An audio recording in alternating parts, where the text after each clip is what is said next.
Selamat datang di channel Pemuja Malam. Jangan lupa like, share, and subscribe ya. Terima kasih.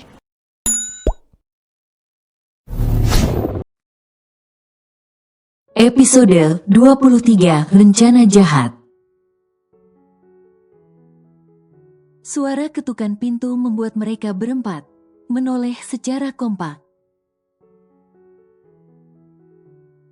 Assalamualaikum nak, ucap Papi Rusdi. Waalaikumsalam Pi, Papi kok tumben pulang cepet?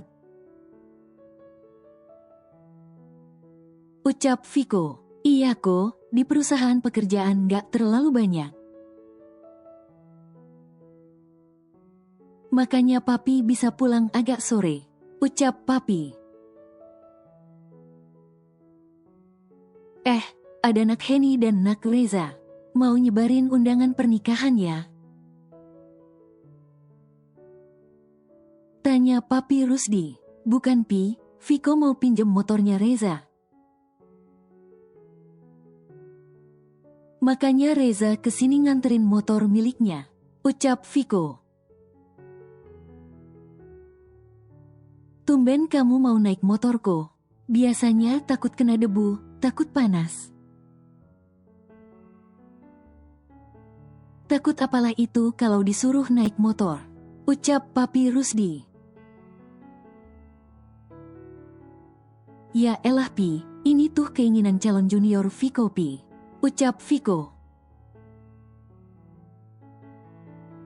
Papi Rusdi masih tak paham maksud Viko, karena Viko belum sempat memberitahu papinya kalau Via kini tengah hamil. Calon junior siapa maksudmu ko? Tanya Papi Rusdi lagi. Via tengah hamil Pi. Tadi siang aku udah ajak Via check up kesehatan. Dan dokter Silvi bilang Via tengah hamil jalan 3 minggu Pi. Ucap Viko. Alhamdulillah nak. Akhirnya Papi akan jadi kakek.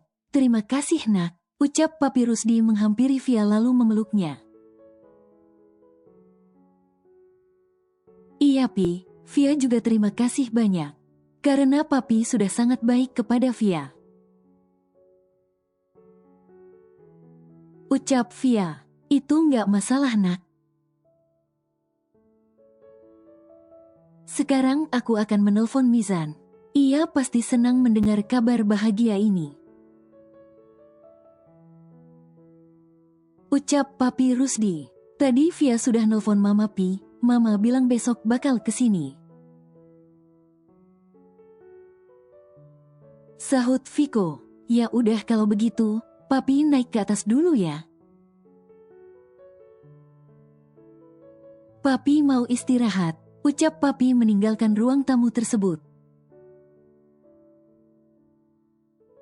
Kami juga pamit ya ko. Udah mau maghrib kami balik dulu. Ucap Reza. Ya udah, makasih ya udah mau nganterin motor ke sini. Ucap Viko. Vi sehat-sehat ya, jagain calon ponakan gue. Kami balik dulu ya, ucap Heni minta pamit kepada Via. Kalian hati-hati ya, ucap Via mengantar Heni dan Reza ke depan pintu. Waktu mulai menunjukkan jam 8 malam. Via dan Viko bersiap-siap pergi ke taman komplek. Ayo mas, ucap Via menggandeng tangan Viko. Iya bentar sayang, ucap Viko. Kenapa kamu nggak pakai jaket sayang? Tanya Viko. Nggak usah mas, lagian cuma pergi ke taman komplek depan kok. Ucap Via. Ya udah kalau kamu nggak mau pakai jaket. Mending gak usah pergi sekalian. Udara di luar lagi dingin sayang. Mas gak mau kamu terkena flu, ucap Viko. Ya udah deh, bentar ya aku mau ambil jaket, ucap Via pasrah. Gitu dong, itu namanya istri yang nurut sama perkataan suaminya. Ucap Viko tersenyum. Mereka berdua pergi ke taman yang berada di depan komplek. Viko mengendarai motor sangat pelan, karena ia tidak mau terjadi sesuatu sama Via.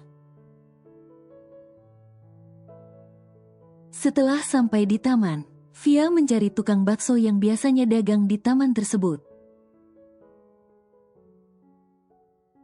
Itu dia tukang baksonya, Mas. Via menunjukkan tukang baksonya kepada Viko. Viko dan Via berjalan ke arah tukang bakso tersebut. Mas, bakso 2 mangkok ya, ucap Via. Iya Neng, mau bakso urat, bakso beranak, apa bakso polosan? Ucap tukang bakso tersebut. Hah, masak ada bakso beranak? Ucap Viko kaget. Ada Mas, nanti di dalam baksonya ada bakso kecil-kecilnya lagi, ucap tukang bakso. Iya udah kami pesan bakso yang beranak 2 mangkok iya Mas, ucap Via. Mau minum apa Neng? Tanya tukang bakso. Kamu mau minum apa Mas? Tanya Via kepada Viko. Aku terserah kamu aja sayang, ucap Viko. Ya udah, minumnya jeruk anget aja 2 ya Mas, ucap Via. Bentar Neng, Mamang buatin dulu baksonya, ucap tukang bakso. Di lain sisi, ada seseorang yang mengikuti Viko dan Via secara diam-diam. Orang tersebut melihat sinis ke arah Via dan Viko yang sedang bermesraan dari jarak jauh. Ya, orang tersebut adalah Ratna. Ia sudah membuntuti Viko sejak Viko dan Via keluar dari kediaman Rusdi atau dari rumahnya. Aku gak akan biarin wanita itu ngerebut kamu dari sisiku Viko. Kita lihat saja siapa yang bertahan, ucap Ratna dari jarak jauh. Ia mengepalkan tangannya karena disulut emosi. Ratna menelpon anak buahnya untuk menjalankan rencana jahatnya kepada Via. Ratna akan membuat Via meninggalkan Viko selamanya kali ini. Kalian di mana? Temui saya di taman komplek yang terletak tidak jauh dari rumah Viko. Nanti saya akan kirim alamatnya, ucap Ratna menelpon seseorang. Setelah menunggu hampir 20 menit, anak buah Ratna atau orang suruhan Ratna datang ke taman tersebut. Mereka mendengarkan rencana jahat yang disusun Ratna dengan baik. Jangan sampai gagal. Jika kalian tertangkap, jangan sampai menyebutkan nama saya, ucap Ratna. Siap bos. Kita akan melakukan perintah bos dengan baik. Tapi jangan lupa bayaran kami, ucap anak buah Ratna. Kalian tenang saja. 50% bayaran kalian sudah saya transfer ke rekening kalian. Jika rencana kalian berhasil 50%-nya lagi, Bakalan saya transfer ke rekening kalian, beserta bonus kalian masing-masing. Ucap Ratna tersenyum jahat. Siap bos. Kami akan melaksanakan tugasnya dengan baik. Ucap anak buah Ratna tersebut. Ratna tersenyum senang, karena sebentar lagi rencana yang disusun setelah sekian lama. Untuk memisahkan Via Daro Viko akan berjalan sesuai rencananya. Kita lihat siapa yang akan menang, Viko sayang. Aku akan merebutmu kembali dengan cara apapun itu. Ucap Ratna tertawa senang. Viko dan Via tengah menikmati semangkok bakso beranak yang berada di hadapannya masing-masing. Tiba-tiba dua orang preman menghampiri Via dan Viko yang tengah menikmati semangkok bakso tersebut. Hai cantik, malam-malam makan bakso. Boleh abang temenin? Ucap preman yang bernama Denny. Mas, tidak lihat ada suaminya di sini. Ucap Viko yang berusaha menahan emosi. Lantaran kedua preman tersebut mencoba menggoda Via. Kita nggak tanya situ ya. Terserah kamu suaminya atau siapa. Saya di sini hanya mau nemenin Neng cantik ini. Ucap preman yang satunya bernama Paijo. Udah nggak usah kebanyakan gaya lo. Kalau lo nggak kaya juga. Neng cantik ini nggak akan mau sama muka jelek kayak lo. Gantengan juga gue. Ucap Denny. Via yang ketakutan langsung memeluk lengan Viko. Viko yang berusaha menahan emosinya, mengajak Via pergi begitu saja. Mau kemana kamu? Kalau mau pergi ya pergi aja. Tinggalin tuh cewek cantik di sini, bentak Paijo. Kurang ajar lo, Viko yang sudah tidak bisa menahan emosinya tersebut. Melayangkan satu pukulan di wajah preman yang bernama Paijo tersebut. Sedangkan Denny yang melihat Via sendirian. Tidak mau meninggalkan kesempatan, ia mengambil pisau lipat yang berada di dalam saku celananya. Dan menghampiri Via. Diam lo, kalau lo nggak mau wanita cantik ini terluka. Lo mundur sekarang, ucap Denny mengancam Viko. Viko yang melihat Via dibekap preman yang bernama Denny tersebut tidak berani bertindak lebih. Viko takut jika preman tersebut sampai menyakiti Via. Hahaha, ternyata nyali lo cuma segitu. Ucap Paijo yang mencoba memukul Viko dari arah belakang. Awas mas. Ucap Via. Viko yang mendengar teriakan Via tersebut langsung menoleh ke belakang dan menghindari pukulan dari Paijo. Paijo merasa emosi dan meraih pisau yang ada di sakunya lalu menusuk perut Viko. Viko tak bisa menghindari serangan dari Paijo saat itu. Ini perut Viko ditusuk Paijo menggunakan pisau. Paijo dan Denny panik karena terbawa emosinya. Awalnya rencana yang disuruh Ratna, seharusnya mereka berdua menikam Via dan membunuh Via di depan Viko. Tapi entah kenapa kedua preman tersebut tersulut emosinya. Malah menikam Viko menggunakan pisau. Denny dan Paijo segera pergi meninggalkan Viko, yang tergeletak pingsan, sedangkan Via menangis sejadi-jadinya. Melihat Viko tergeletak pingsan, dengan luka di bagian perutnya.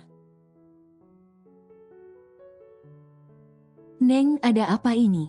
tanya tukang bakso. Sedari tadi tukang bakso tersebut memang bilang ingin ke kamar kecil dan meninggalkan Via dan Viko yang tengah menikmati bakso tersebut. Dan pada saat ia kembali, tukang bakso tersebut melihat Viko sudah tergeletak pingsan dengan luka di perut. Tukang bakso tersebut segera menelpon ambulan untuk menjemput Viko agar segera dibawa ke rumah sakit. Setelah menunggu 15 menit, ambulan tersebut datang dan membawa Viko ke rumah sakit. Via selalu menemani Viko. Ia terisak menangis melihat Viko seperti itu. Ini adalah kedua kalinya Viko tertusuk pisau karena melindunginya. Ia sangat menyesal telah meminta Viko untuk menemaninya makan bakso di taman tersebut. "Bertahan, Mas. Aku nggak mau melihat Mas seperti ini," ucap Via menangis. "Seandainya kita nggak datang ke taman komplek, seandainya kita berdiam diri di rumah, Mas nggak akan terluka seperti ini," ucap Via kembali. Via menghubungi Papi Rusdi, Reza, beserta keluarganya untuk segera datang ke rumah sakit. Via belum sempat menceritakan semua kejadian yang menimpanya bersama Viko. Via akan menjelaskan semuanya setelah mereka semua datang ke rumah sakit. Setelah menempuh perjalanan kurang lebih 25 menit. Akhirnya ambulan sampai di rumah sakit. Perawat segera membawa Viko ke dalam ruangan ICU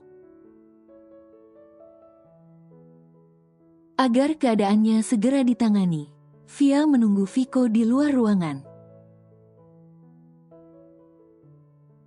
Via mondar-mandir khawatir akan keadaan Viko di dalam ruangan tersebut.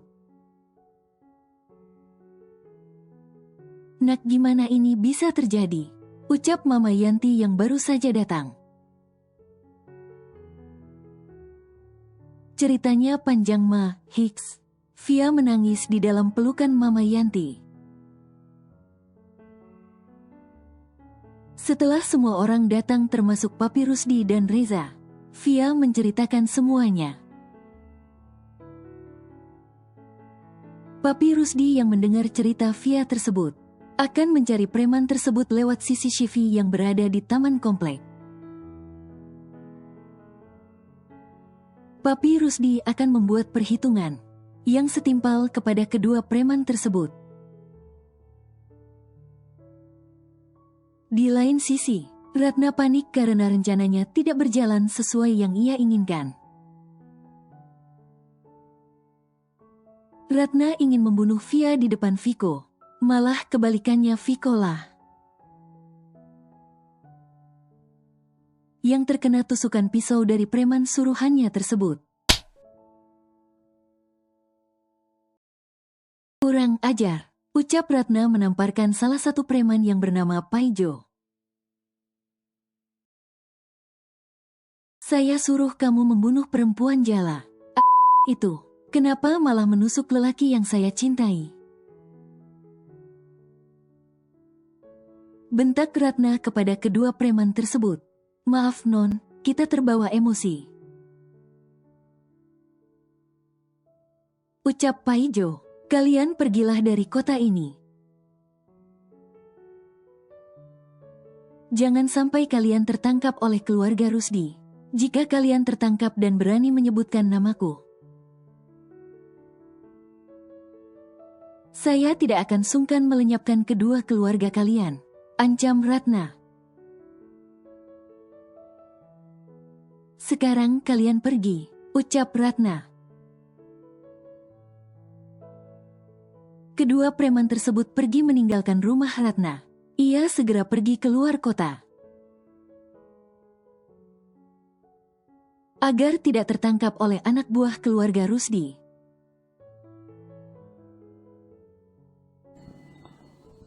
Bersambung.